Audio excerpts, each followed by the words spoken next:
Hi friends, तुमचं सगळ्यांचं स्वागत आहे आणखी एका नवीन रेसिपीमध्ये।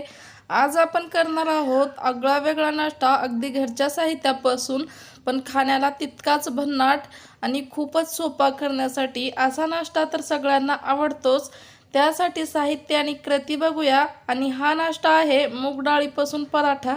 आपण नक्कीच म्हणजे अनेक वेगवेगळे पराठे ऐकलेले आहोत, म्हणजे गोबीचा पराठा, आलूचा पराठा, मुळीचा पराठा, पालकचा पराठा, मेथीचा पराठा किंवा कांद्याचा पराठा, असे खूप सारे वेगवेगळे पराठे ऐकलेले आहोत आणि खाल्लेलेही आहोत।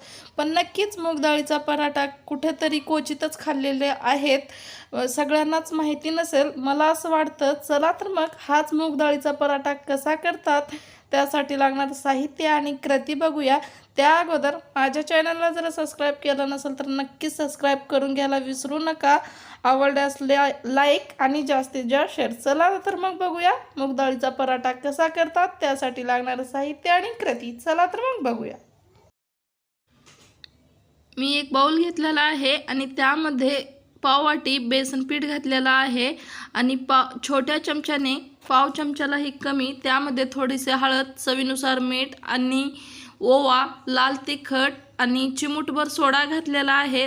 व्यवस्थित असं सगळंच फेटून घेतलेलं आहे आणि त्यामध्ये आपण जसं भजे करतो, भज्याला पीठ पाहिजे तसं पाणी घातलेलं आहे आणि तसं पीठ करून त्याचे छोटे छोटे भजे करून घेऊया आपण।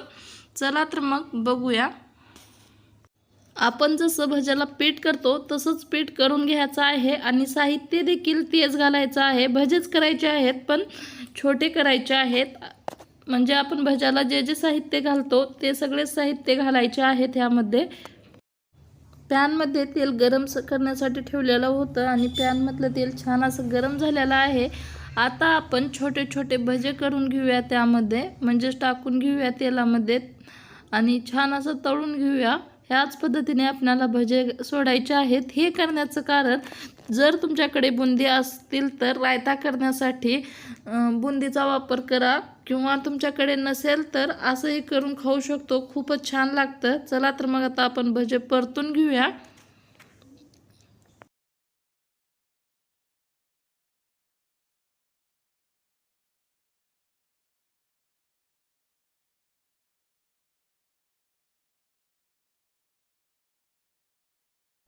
आता आपले छोटे भजे छान असं तळून झालेले आहेत, आपण परातीमध्ये काढून घेऊयात। आणि अशाच पद्धतीने मी दुसरे पण छोटे भजे करून घेते किंवा भजे करून घेते। मस्तच इथे एक वाटी दही घेतलेला आहे आणि दह्यामध्ये 1 कप पाणी घालून घेतलेला आहे आणि 1 चमचा भाजून घेतलेली जिरेपूड आणि पाव चमचा लाल तिखट आणि जे आपण पाणीपुरीला नमक यूज करतो ते नमक घालून घ्यायचं आहे आपणाला, पाव चमचा, आणि चवीनुसार मीठ घालून घ्यायचं आहे आणि तुम्हाला आवडल्यास 1 चमचा छोटा साखर आणि छान असं फेटून घेणे आणि त्यामध्ये आपण जे तळून घेतलेले भजे होते ते भजे घालून घ्यायचं आहे। खूपच छान लागतं आणि जे आपण पराठे करणार आहोत त्यासोबत हे खूप छान लागतं। अन्यथा भजेच्या ऐवजी तुमच्याकडे जर बुंदे असतील रायत्यासाठी जे आपण वापर करतो ते बुंदी त्यामध्ये घालून खाऊ शकता, खूपच छान लागतं। आणि जर बुंदी नसेल तर आपण भजे करून त्यामध्ये टाकू शकतो, खूपच छान लागतं। त्यामध्ये मी घातलेलं आहे लाल तिखट, काळं नमक म्हणजेच आपण जे पाणीपुरीला घालतो ते नमक, आणि 1 बारीकसं चिरून घेतलेली हिरवी मिरची, 1 चमचा साखर आणि भाजून घेतलेली जिरेपूड घालून घ्यायचं आहे आपणाला आणि व्यवस्थित असं मिक्स करायचं आहे आणि त्यामध्ये भजे टाकून घ्यायचं आहे। आणि भजे पाणी पितात त्यासाठी आपल्याला झाकून ठेवायचं आहे थोडा वेळ। आणि अगोदर मी कोथिंबीर पण घातलेली आहे बारीकसर कट करून त्यामध्ये।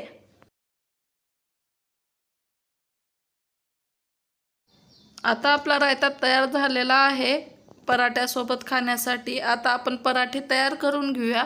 पराठे तयार करण्यासाठी 2 वाटी गव्हाचं पीठ घेतलेलं आहे, चाळून घेतलेलं मी। त्या अगोदर बघूया आपली डाळ कशी भिजलेली आहे। पराठे करण्यासाठी आपण मुगाच्या डाळीचे पराठे करणार आहोत।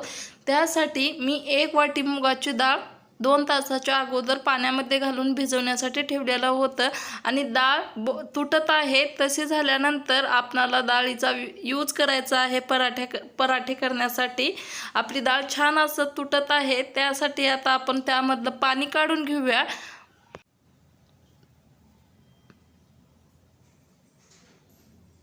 डाळीमधलं पाणी काढून घेतलेलं आहे चाळणीच्या सहाय्याने आणि आपल्याला डाळीमध्ये घालायचं आहे लाल तिखट चवीनुसार आणि मीठ घालायचं आहे, हळद घालायचं आहे पाव चमचा, म्हणजे चवीनुसार। आपण जसं की धपाट्याला घालतो ते साहित्य घालायचे आहेत। जिरं घालायचं आहे, धने पावडर घालायचं आहे 1 चमचा, म्हणजेच तुमच्या चवीनुसार तुम्ही घालू शकता।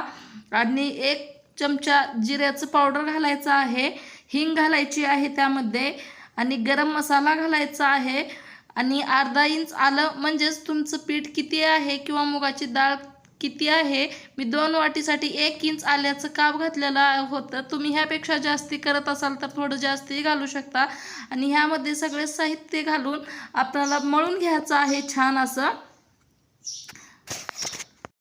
आणि बारीकसर चिरून घेतलेली कोथिंबीर पण घातलेली आहे त्यामध्ये आणि आता आपल्याला व्यवस्थित असं मिक्स करायचं आहे। पीठ आणि डाळ मिक्स करायचं आहे आणि पुन्हा पाणी घालायचं आहे। प्रमाण पाण्याचा बघून घालायचं आहे, एकदाच पाणी घालायचं नाही। जसं आपण चपातीला कणिक मळतो तसंच पीठ मळून घ्यायचं आहे आपल्याला किंवा तिंबून घ्यायचं आहे आणि गरजेनुसारच पाणी घालायचं आहे, जास्ती पाणी घालायचं नाही।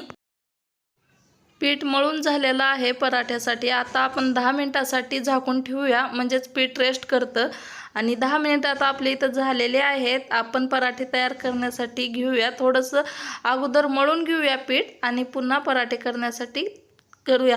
पराठे म्हणजे जसं आपण चपाती करतो सेम तसंच करायचं आहे। बघूया आता आपण। आणि आता आपण चपातीला जसं गोळा घेतो तसंच पिठाचा गोळा घ्यायचा आहे आणि गोल लाटी करून लाटून घ्यायचा आहे। पीठ आपणाला गोळ्याला ह्या प्रकारे लावून घ्यायचं आहे आणि पराठा आपणाला लाटून घ्यायचा आहे। आता आपण लाटी लाटून घेऊया ह्या प्रकारे, उलटपालट करून लाटी लाटू शकता आपण आणि अगदी सोप्या पद्धतीने आपणाला लाटी येते। म्हणजे ह्यामध्ये मुगाची डाळ आहे म्हणजे लाटता येतं का नाही असं नाही, खूप छान लाटता येतं। आणि मी इथं डब्याने कट करून घेतलेला आहे, असं पण भाजू शकतो, म्हणजे असं पण तव्यावरती टाकू शकतो आपण कट न करता, पण मला इथं दाखवायचं आहे त्यासाठी मी डब्याने कट केलेला आहे। आणि जसं आपण चपाती भाजून घेतो त्याच प्रकारे भाजून घ्यायचं आहे। गोलाकार यावा म्हणून मी मुगाची डाळ आहे त्यासाठी थोडेसे कडा हे होतात आणि इथं दाखवायचं आहे त्यासाठी मी थोडंसं त्याला आकार दिलेला आहे डब्याने। अन्यथा तुम्ही असंही भाजू शकता, खूपच छान लागतं। आणि चवीनुसार छान मीठ आणि लाल तिखट आणि जे आपण साहित्य धपाटीमध्ये घालतो तसं घातलं तर खूपच चविष्ट लागतं। तुम्ही एक वेळेस नक्कीच करून बघा। आणि आता आपण पॅन ठेवलेला आहे किंवा तव्यावरती पण शेकून घेऊया, जसं चपातीला शेकतात त्याच प्रकारे शेकून घ्यायचं आहे किंवा भाजून घ्यायचं आहे। आणि अगोदर थोडंसं तेल सोडलेलं आहे मी पॅनमध्ये आणि भाजून घेत आहे।